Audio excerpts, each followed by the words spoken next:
একটা তাবিজ হলো, শামসুল হক ফরিদপুরি নাম শুনছেন আপনারা?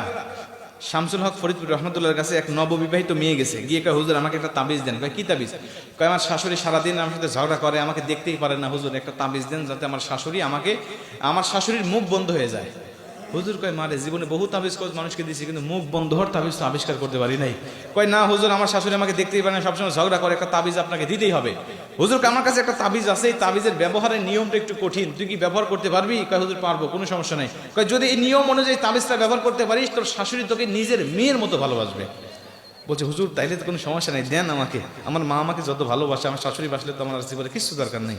হুজুর কয় শোন, এই তাবিজটা তুই নিয়ে যা, নিয়ে যেয়ে সবসময় তোর কাপড়ের আঁচলে বেঁধে রাখবি, কোনো সময় তোর গলায়ও বাঁধবি না, মাজায়ও বাঁধবি না, হাতেও বাঁধবি না, সব সময় তোর কাপড়ের আঁচলে রাখবি।